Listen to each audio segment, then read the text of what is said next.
सेवा सेवान्य सम्पूर्ण हाम्रो किरात खम्बो किरातीहरुमा र आज चाहिँ यो सोचिराख्नु भएको छ होला है कुन चाहिँ पित्र र के गरेको होला भनेर।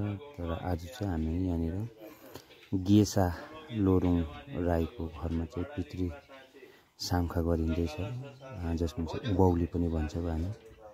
र यसरी नै आज हाम्रो यहाँ जुन निलो ज्याकेट लाउनु भएको छ दिवा माङपा, उहाँले चाहिँ पितृ सामखाहरू गरेर जानु हुँदैछ। र गेसा राई लोरुङ को घरमा चाहिँ आज हामीले यो पितृ सामखा चुलाहरू पितृलाई बुझाउँदै आज हाम्रो उत्पत्ति सृष्टि अनुसारले गरेर जाँदैछ। र यो सामखा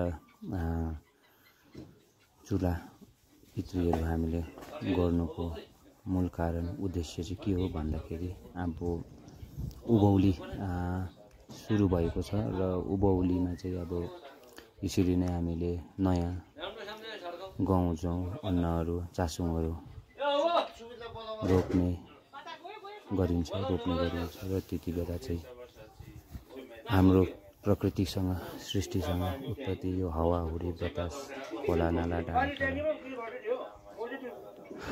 बलबिन्ती माग्दै हाम्रो बोट बरबिजनहरूलाई चाहिँ कुनै प्रकारको किरा फटेङ्ग्रा नलागुन् र कुनै प्रकारको हैजा नआउन्, कुनै प्रकारको दुख बिमार नआउन् यो सृष्टिमा यो संसारमा भन्दै आज यो चुला पितृको हामी पूजा गर्छौँ।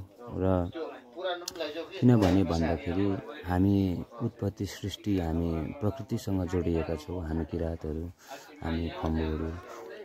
र यसरी नै हामीले सृष्टिलाई पालन गर्दै हामी अघि बढेका छौँ। र अहिले पनि हामी यो सृष्टि उत्पत्तिमा नै हामीले यो प्रकृतिसँग नै हामीले जोडेर हामीले यो कटुसको सेउली र हामीले यो केराको पात अदुवा अक्षता गरेर यसरी वापावामा कुखुराको भाले पोथी गरेर हामीले यसरी गर्ने गरेका छौँ। किनभने पहिला जुन सृष्टिमा पनि हामीले उत्पत्तिमा पनि यसरी नै चढाएका थियौँ, यसरी नै हामीले सुरुवातमा पनि यसरी नै हामीले चढाएको थियो गरेको थियौँ।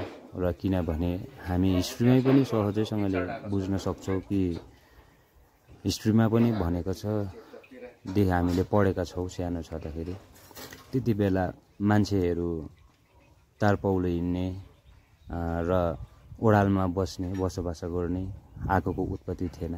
र त्यति बेला हामीले ढुङ्गाले नै आगोहरू बालेर त्यति बेला डढेलो लाग्दाखेरि फर्स्ट सुरुवातमा डढेलो लाग्दाखेरि मासुहरू जङ्गलको जीवजन्तुहरू डढेर गएर त्यति बेला हामीले डढेको पोलेर खाएको अनुभव गरेका छौँ। र यसमा पनि हामी त्यही नै हो, हामीले पितृलाई र यो संसारलाई यो सृष्टि उत्पत्तिलाई यो प्रकृतिसँग जोडिँदाखेरि हामी त्यही नै भनेका हुन्छौँ। सृष्टिदेखिको हेङ्खामा निनामादेखि लिएर बाखा माटोदेखि लिएर यो छोरोको नाम्रोको पारोको चिन्चुली पाकुली सबैलाई सम्झेर नै हिमाल पहाड पर्वत खोला नाला डाँडा काँडा सम्पूर्णलाई सम्झेर नै हावाहुरी बतासलाई सम्झेर नै आजको दिनमा पनि हामीले यसरी नै हामीले रोग कष्ट नलागुन् यो घर परिवार र सारा संसारलाई नै यो हावाहुरी बतासहरू आएर हाम्रो गाउँठाउँ घर गृहस्थीहरूलाई क्षति नपुर्याउँ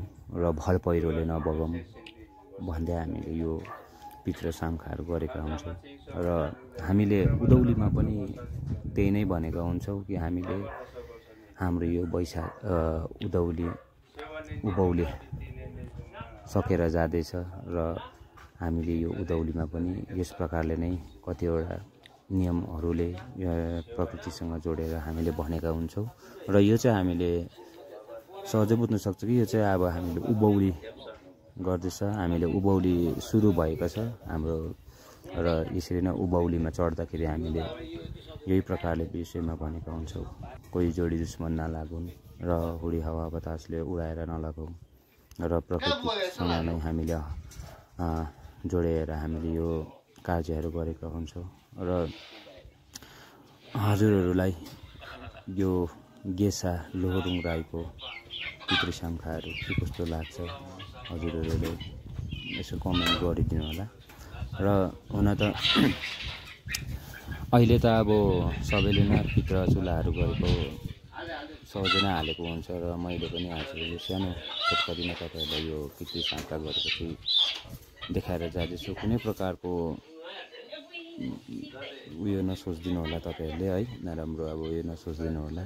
र हामीले अब अहिले त अब दुनियाँभरको यो फेसबुक वाट्सएपदेखि लिएर दुनियाँभरको उयोहरू छ र हामीले पनि मैले पनि यो तपाईँहरूलाई जनाउनुको लागि र हाम्रो किराँतहरूमा यो विषयमा चाहिँ आज बुझाउनुको लागि चाहिँ यो सानो छोटकरीमा चाहिँ तपाईँहरूसँग जोडिएर मैले यो चित्र गरेको चाहिँ तपाईँहरू समक्ष राख्दैछु।